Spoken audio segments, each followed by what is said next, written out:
Será que eu posso coletar mel do meu enxame de abelhas nativas? Ele está forte o suficiente para que eu possa dividir, multiplicar e ter mais daquela espécie? Será que essa caixa é adequada? Ou eu preciso trocar de caixa e colocar o meu enxame numa caixa melhor? O local que o meu enxame se encontra é o suficiente para garantir um bom desenvolvimento dele? Meu enxame parece fraco. Será que eu coloco disco de cria ou campeiras? Meu enxame não tem alimento. Será que eu alimento com xarope, mel ou bombom de pólen? Tem um enxame se desenvolvendo muito devagar. O que será que eu posso fazer para ajudar ele? Essas e várias outras são questões que passam na mente do criador de abelhas nativas, o meliponicultor, seja ele hobbyista ou profissional, e ele tem que estar preparado para responder essas questões que são muito importantes no manejo das abelhas nativas. E hoje eu vou te mostrar como você pode avaliar o seu enxame e conseguir concluir se ele está apto a algum manejo, se ele precisa de alguma ajuda ou se basta deixar ele tranquilinho no local que ele está.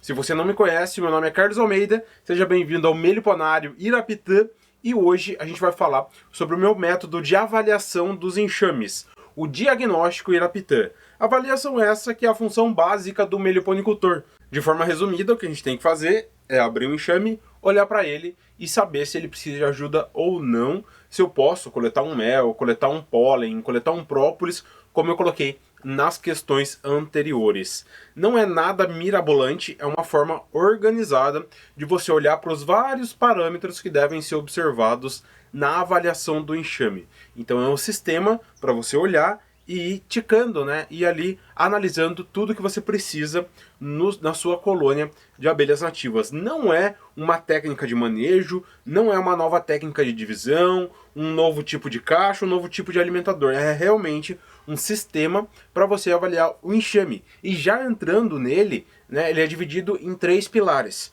O primeiro pilar é o ambiente. Então percebam que ele vai escalonando primeiro de uma visualização externa, indo para uma visualização interna, do mais para o menos importante, entre aspas. Porque tudo é importante, mas vocês vão entender por que mais importante aqui nesse vídeo. Então o primeiro pilar do diagnóstico Irapitã é o local. E esse local a gente vai dividir no ambiente e na caixa, que é onde a colônia está. Então é onde a colônia está e a caixa, né, onde a caixa está. E tudo isso, obviamente, vai depender de espécie para espécie. Então, antes de mais nada, saber do que aquela espécie precisa. Né? O Brasil é com 300 espécies de abelhas nativas sem ferrão que vivem em comunidade, né? Que vivem ali na colônia organizada, com a rainha, as campeiras, as operárias, princesas e zangões. São muitas espécies com várias variáveis. Né, mas tem ali uma série de fatores que a gente tem que levar em consideração. Então tem muita coisa em comum, mas tem muita coisa particular de algumas espécies, principalmente relacionado à temperatura. Então a temperatura faz parte do ambiente. Você pode comprar a melhor caixa de bugia, pagar R$ 1.200 numa bugia, a Melipona Mondori. Se você colocar ela no sol, o seu enxame vai perecer aí em poucos dias. Então por isso o ambiente é importante. Antes da força do enxame, porque ele vai afetar, né? Pode ter ali um enxame, depois vocês vão ver os outros pilares, pode ter um enxame com todos os outros pilares certinhos, mas se o ambiente estiver inadequado, cedo ou tarde o seu enxame vai perecer. Então olhando o ambiente, a gente vai olhar a temperatura, né, de forma simples, não passar dos 35 graus, como eu falei, a particularidade das espécies. Uma lambiolhos, uma marmelada, uma jandaíra, são espécies que gostam de ambiente mais quente. A mirim preguiça, então pode pegar 37, 40 graus, dependendo da espécie, mas não por muito tempo. Então, de forma simples, que bata o sol da manhã e que seja protegido do sol da tarde. Uma vez que no verão, de sul a norte, quando esquenta, esquenta de verdade, e mesmo no Rio Grande do Sul chega a fazer seus 40, 42 graus na sombra. Imagine no sol. Então proteger ali do sol da tarde para que não superaqueça o seu enxame. Dentro do enxame ali nas células de cria, a gente tem uma temperatura média de 35 graus. Para passar disso, as abelhas vão ter que esfriar o enxame. E muitas vezes isso não é fácil. A cera ela vai ficar mais macia, pode derreter pote de mel, pote de pólen. Então é muito importante a questão da temperatura. Ainda com relação ao ambiente, a gente tem as floradas. Né? As floradas são importantes, faz parte do recurso, mas do terceiro pilar, né, já adiantando que são os recursos, mas está intimamente, né, ligado aí com o ambiente, os recursos naturais. Tem que ter o mínimo de mata possível. De forma muito simples, mais uma vez simplificando aqui, porque essa conversa das abelhas é todo um mundo à parte, de forma simples, 100 árvores para um enxame. De forma bem simples. É claro que numa cidade bem arborizada vai ter esse número e você vai fazendo os testes conforme o seu meliponário vai aumentando. Não é impossível, mas é muito raro quem começa na atividade, seja comprando ou com ninhos iscas, e que no começo já tem ali 50 enxames para precisar de um local. Começa com um, vai com o outro e você vai vendo ali o desenvolvimento. Cada espécie vai ter o seu comportamento. Então se você tiver uma espécie grande e uma espécie pequena, elas vão aproveitar melhor aquela diversidade floral que existe no local. Independente de você estar em meio urbano ou meio rural, tem que ter mata no entorno. Então mata no entorno, sol da manhã, sombra no período da tarde e, dependendo, já entrando na parte da caixa, uma proteção contra a chuva.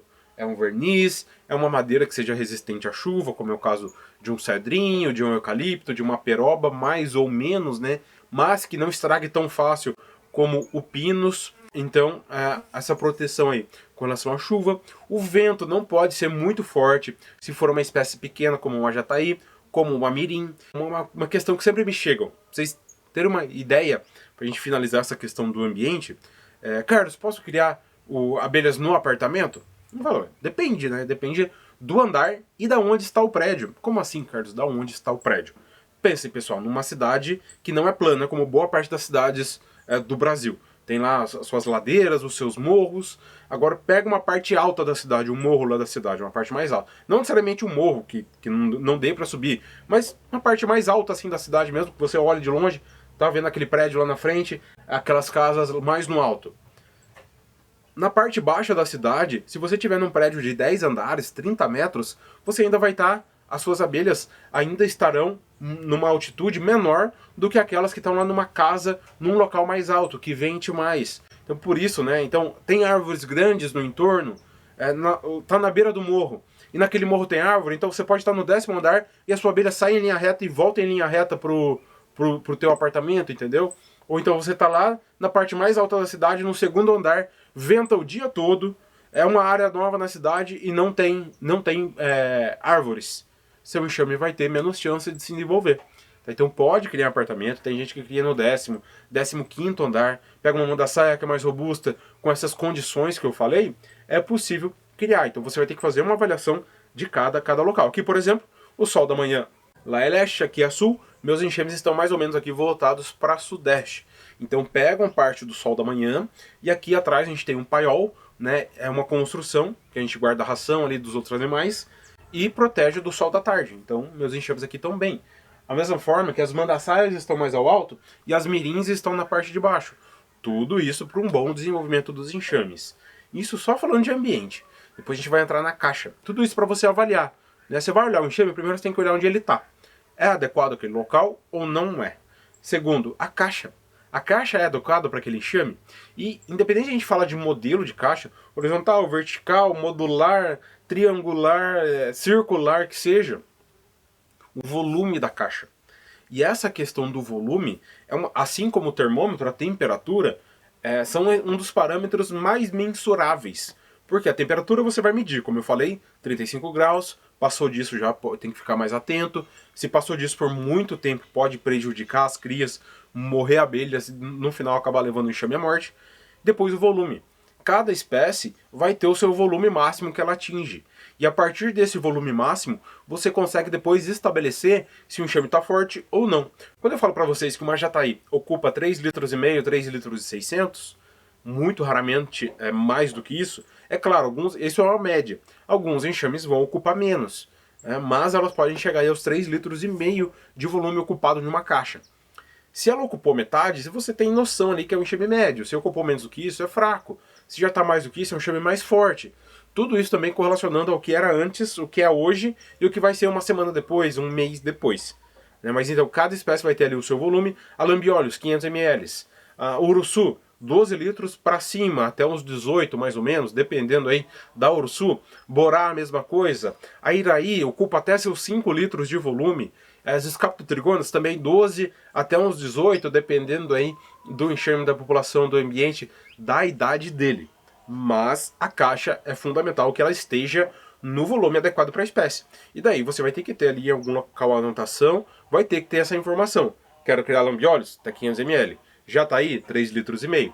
Um modelo vai depender do que você quer, né? Então eu não vou entrar na questão de modelos, que seria uma aula aqui com mais de 1 hora, com toda certeza, falando de modelos, volumes e medidas de caixa, mas é importante. Espessura também, porque vai estar relacionado ao clima. Então, em região sul, que faz muito frio, 3,5 para cima, de preferência 5 centímetros de espessura. Ao mesmo tempo que só a espessura não garante nada, se esse enxame não tiver lá a reserva de recursos que a gente já vai entrar. Mas então, de forma resumida, o primeiro pilar do diagnóstico que ele apita para você avaliar, você vai olhar para o enxame. Olha onde ele está. Segundo, olha a caixa. E depois a gente vai abrir o enxame. Abrindo o enxame, nós observamos o segundo pilar, que é a força de trabalho, quem dá vida à colônia de abelhas nativas. A colônia em si, ela é um indivíduo. Ela precisa de cada serzinho que está ali dentro, mas não é porque morreu uma abelha que morreu a colônia. Cada abelha ali são como células de um mamífero. Mas ali dentro a gente vai observar quem trabalha, quem se movimenta ali dentro da colônia, que é a rainha, as campeiras adultas, jovens e que estão por nascer. Então, as células de cria, os discos maduros e verdes, fazem parte da força de trabalho. E os zangões, que não trabalham, mas que estão relacionados à parte reprodutiva, né, também presente aí na força de trabalho, junto com as campeiras e com a rainha. Então a gente vai avaliar a população do enxame. Isso, diferente do volume da caixa, diferente da temperatura, não é algo que a gente tem um valor exato. Para isso vai precisar um pouco de experiência, de ver ali vários enxames daquela espécie para você poder correlacionar o que é um populoso, o que é um pouco populoso. Mas, lembrem lá do primeiro pilar, da ocupação da litragem máxima. Se tem um enxame ali que ocupou metade da litragem máxima, e tem abelhas trabalhando, células sendo construídas, você sabe já que no mínimo, é um enxame médio. Só muito cuidado, que muitas vezes o enxame está enfraquecendo, ou está quase morrendo já, e ele construiu muita coisa. Mas hoje ele já não tem população suficiente, indicando então o enfraquecimento dele. Mas é possível ali, né, você observar essa questão do quanto ele ocupou da caixa com a força de trabalho, se a força de trabalho está forte o suficiente. A gente vai avaliar as campeiras, como eu falei, adultas, isso a gente também consegue observar de movimentação externa, mas muitas vezes, por uma série de fatores, chuva, clima, mais trabalhos internos, as abelhas não fazem o trabalho externo. Vai depender também de abelha. Muitas pessoas compram a manda-saia. Ah, Carlos, minhas amanda-saias não estão trabalhando. Eu pergunto, você está observando ela nas primeiras horas da manhã? Quando abrir os raios do sol, a manda-saia, se tiver temperatura ali acima dos 15, acima dos 18 graus, ela já está trabalhando. Então, se a pessoa vai observar a manda-saia às 9 horas da manhã, é onde ela já diminuiu o trabalho dela. Então, por isso também, mais uma vez voltando, a questão de conhecer a espécie profundamente que você pretende criar. Há todo um preparo. Não adianta você chegar no mundo das abelhas e querer adquirir 10 espécies para começar. Não é assim que funciona. A maior parte de quem faz isso acaba perdendo muitas abelhas, que é a parte mais triste, mas perde dinheiro também, se frustra. É toda uma situação que não agrega para ninguém. Não agrega para as abelhas e não agrega para o meliponicultor. Então a gente vai avaliar trabalho externo e trabalho interno, aquela movimentação das abelhas. Também as células de cria. Então se você abrir um enxame, tem células maduras, que são as amarelo claras, com mais separações. Tem células verdes, que são as células mais escuras, com menos divisões. Significa, na média, pessoal, na média da postura ao nascimento, passam-se aí 35, 40 dias, a depender da espécie. Então essa é uma média. Se você viu postura madura, aquela que já está por nascer, significa que há algum tempo atrás estava tudo certo com aquele enxame. Então não, já respondendo algumas questões que surgem, Carlos, quantas vezes eu preciso abrir meu enxame? Você não precisa abrir sempre. Se você abrir uma vez e está tudo certo, se você quiser, e depois com a experiência você vai pegando esse feeling, se você quiser, você pode abrir apenas uma vez por ano. Uma vez por ano, isso mesmo. Não precisa abrir o enxame toda semana, não precisa abrir o enxame todo mês. Pode ser apenas uma vez por ano e depois, dependendo da situação, você pode abrir não abrir nunca, né? Ver ali a movimentação externa, você já conhece a espécie, já conhece o enxame, você não precisa abrir sempre. Mas essa vez, ela é importante que seja no outono, na entrada, um pouco antes do inverno, para saber como que o enxame está, se ele está preparado para esse período de escassez ou não. Então, avaliar a postura é avaliar o passado e o futuro do enxame. Porque aquelas abelhas que estão nas células verdes, e a madura também, porque ela não nasceu ainda, mas ela já vai nascer logo, analisando as verdes, você vai ver que no futuro esse enxame vai ter mais população. Né? Todo ali o círculo da postura, o círculo vicioso da postura, né? De forma resumida, o coração pulsante ali do enxame é a postura. Se não tiver postura, o enxame morre, né? As abelhas não vivem para sempre, elas têm ali vão viver em média 60 dias, e depois de 60 dias, se não tiver postura, vai nascer quem tem que nascer e depois acaba morrendo ali. Em 4, 6 meses, o enxame você abre e não tem mais nada. Então, quanto mais postura, mais abelha, mais alimento entrando, mais alimento, mais postura, ao ponto que ele chega naquele ápice que eu falei de volume e ele vai se reproduzir. Sim, o processo da postura de ovos da rainha, ele é um processo reprodutivo. Tá vendo ali a fecundação do óvulo com o espermatozoide do zangão. Mas a reprodução da colônia é quando ela enxameia. Então vai a princesa com uma série de campeiras para um novo local e forma ali um novo enxame. Pensando na força de trabalho, olhei a parte externa, o ambiente e a caixa, abri a caixa, avaliei campeiras nascidas, jovens. As campeirinhas claras são as abelhas jovens, as que já estão andando, já estão saindo, as mais escuras, são as adultas. Então toda a espécie vai ter abelhinha clara. E não tem nenhum defeito com ela. Ela simplesmente é uma abelha jovem. Depois ela vai pegando ali a coloração característica da espécie, que ela vai ficar mais escura. É preta e amarelo no caso da mandaçaia, é alaranjada e preta no caso da borá, mais amarelo mais escuro no caso da jataí, pretinha no caso da tubuna, no caso da mirim, e assim sucessivamente. E vai avaliar a postura. A postura, como eu falei, você avalia o passado, o futuro do enxame, o presente também, o que está acontecendo no momento, e como está essa rainha. Se você abre um enxame e não tem postura verde, essa rainha parou por algum momento. Um outro ponto, né, pra gente saber da biologia das abelhas como é fundamental, é a diapausa, que é a parada na postura no inverno. É algo natural, é como se fosse a hibernação das abelhas. Quando o clima melhora, as abelhas voltam à postura, tudo certo, tudo resolvido. Então, tirando essa parte de biologia natural das abelhas, que é a diapausa, na primavera e verão não pode ter a parada na postura. Abril não tem rainha, espera 15 dias, se ele estiver populoso, ele tem chance ali, pode ter uma princesa, vai nascer ali uma célula de cria que tem a princesa, a realeira ou não no caso das melíponas. Passou 15 dias, você abre e avalia. Tem rainha? Ah, agora tem, beleza, vida que segue. Não tem, daí você vai intervir. Mas percebam, né? O local, o ambiente, a caixa, a força de trabalho, com as campeiras que já nasceram, as que estão por nascer e a rainha. Então tudo isso é uma sequência que você vai fazendo.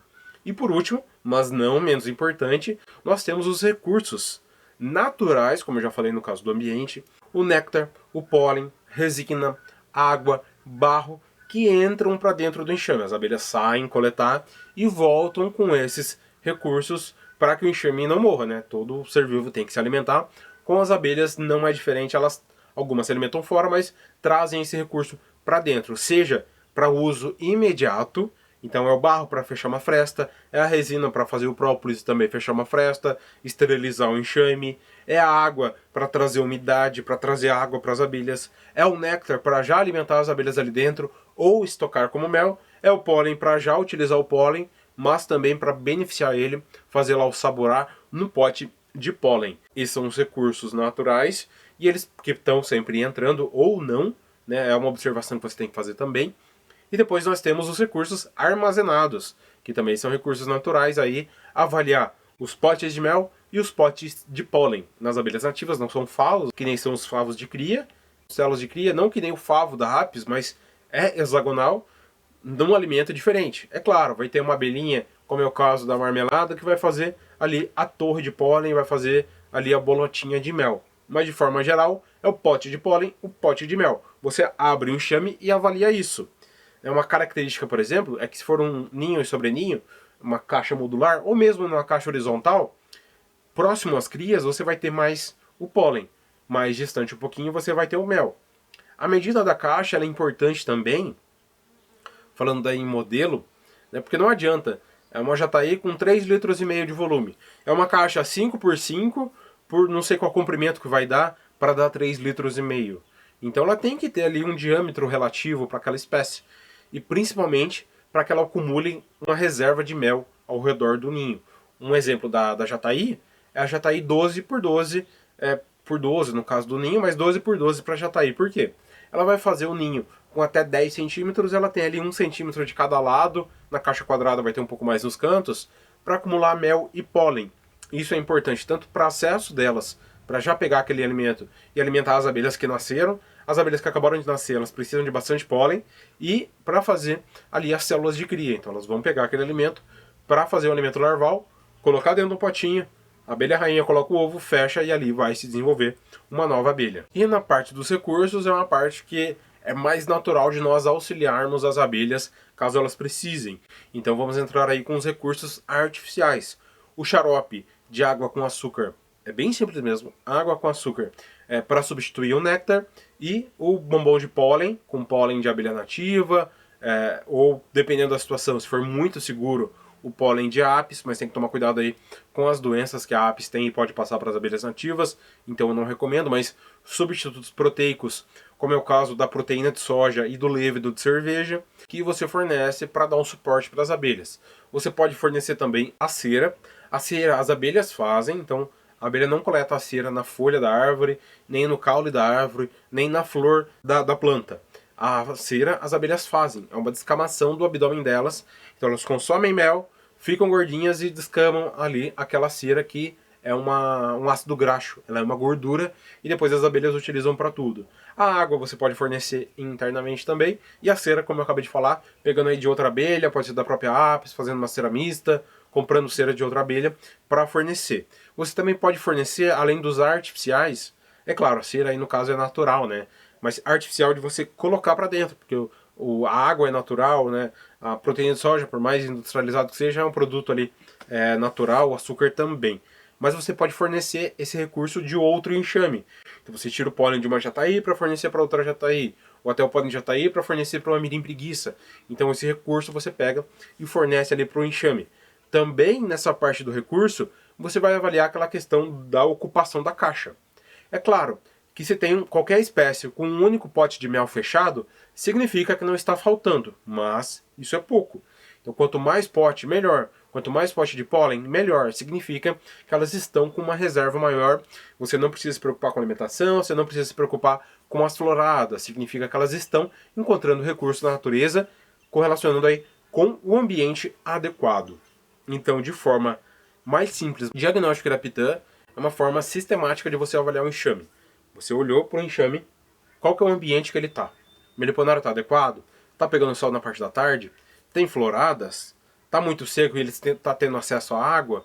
Tem muito predador? É na cidade, está pegando a luz noturna branca, fazendo com que se perca muitas campeiras? Então avalia o ambiente. Depois a caixa. É adequado para aquela espécie? A espessura está adequada? Está sobrando espaço? Porque às vezes está faltando espaço, você tem que colocar uma melgueira. Mas o excesso de espaço, por mais que esse espaço máximo que eu falei, 3,5 litros para jataí, muitas vezes num ninho isca ou num resgate, o enxame ocupa apenas 500 ml. Se você fornecer de uma vez todo o espaço, isso pode ser prejudicial para elas. Então, se for possível, principalmente em caixas modulares isso é possível, você diminui o espaço no primeiro momento para melhorar o controle térmico e o controle feromonal da rainha. Depois você vai liberando espaço. Abrir o enxame. Como que está o número de campeiras? Faz revoada? Eu vejo muitas abelhas jovens. Na postura, tem células de cria madura e células de cria verde? Tem células de cria verde? Então a rainha está saudável. Não tem? O que aconteceu com essa rainha? Quanto tempo eu vou esperar para fazer uma nova revisão? Eu preciso colocar células de cria, né? Daí a gente vai entrar na parte de reforço, que eu falei um pouco lá na parte da alimentação. Já entrando na parte do recurso, tá entrando mel, tá entrando néctar, como que tá o própolis? Tá ressecado, não tá? Essa cera dentro do enxame tá ressecada? Tá faltando ou sobrando umidade? Tem pote de mel? Tem pote de pólen? Então, quando você vê tudo isso, parece muito, mas você indo de forma sequencial, tenho certeza que vai ficar muito mais fácil. E para exemplificar a utilização desse método, o diagnóstico de Raptan, esse vídeo está saindo na segunda-feira. Na quinta-feira eu vou mostrar na prática. Vou mostrar na prática com um enxame meu, fazendo a utilização do diagnóstico de Raptan, mas não só numa avaliação pontual, na história do enxame. Por quê? Se o enxame precisa de ajuda, você vai fazer ali aquela ajuda, mas ela vai surtir efeito algum tempo depois. E esse tempo depois você tem que avaliar novamente se realmente está ajudando ou não o enxame, se tem que intervir mais, se tem que alimentar mais, se tem que colocar mais células de cria. E isso pensando em auxiliar o enxame. Ou então para a divisão, né? Vou mostrar enxames fortes, fazendo essa avaliação do diagnóstico de Raptan, avaliar a questão da coleta de mel, se eu posso ou não coletar mel, avaliar se o enxame precisa de um módulo ou não. Então essa parte prática, para não ficar muito conteúdo, né, que já está denso aqui nessa aula, para não ficar muito conteúdo, no vídeo de quinta-feira. E talvez eu vou fazer a avaliação do enxame de vocês. Então me mandem um vídeo do enxame que você quer que avalie. Ah, meu enxame está fraco, meu enxame precisa de módulo ou não. Me manda lá no WhatsApp, tá aqui na descrição. Algumas pessoas já têm contato, já entram em contato comigo, ou lá no Instagram, carlosalmeida.iraptan. Fala, Carlos, está aqui o vídeo, e tentem no vídeo fazer isso que eu fiz. Mostrar o ambiente, a caixa, as células de cria, as campeiras e o alimento. Então, se é ninho sobre ninho, mostra a parte de cima e mostra a parte de baixo. Se é uma caixa horizontal, abre a caixa e tenta me mostrar as células de cria. Muito cuidado com a temperatura. Se você está numa região que está fazendo frio, não abra, fica para uma próxima. Ou espera a parte da tarde, onde chega ali 25 graus, né, uma temperatura aí média para você abrir seu enxame. 25 graus, abre, já pode manejar. Já pode fazer ali uma revisão. Então me mande um vídeo que, além de mostrar a parte prática com os meus, eu vou analisar os seus enxames, né? É claro, talvez seja muitas, eu geralmente recebo muitas mensagens, aqui no YouTube mesmo não consigo responder todas, mas vou avaliar com muito carinho todos esses vídeos. Se eu não responder no vídeo aqui no YouTube, eu vou te mandar um áudio avaliando o teu enxame. Então aproveitem essa chance, porque eu recebo muitos vídeos, na maior parte das vezes eu não consigo responder, não tenho essa condição de ficar avaliando o enxame. Porque, como eu falei lá no início, essa é a função do meliponicultor. A minha função com o meu enxame é a função de vocês com os vossos enxames. Então, se você ficou até o final, com toda certeza você gostou, então deixa aqui o joinha. Não deixe de se inscrever no canal cantinho direito, botão inscrever-se em vermelho e ativar o sininho para receber as notificações. Tem muita gente que perde os vídeos aqui do canal. Qualquer dúvida, deixe nos comentários aqui abaixo. Mas é isso, esse é o diagnóstico de Raptan e a gente vai ver na prática lá na quinta-feira. Um abraço e até o próximo vídeo, pessoal!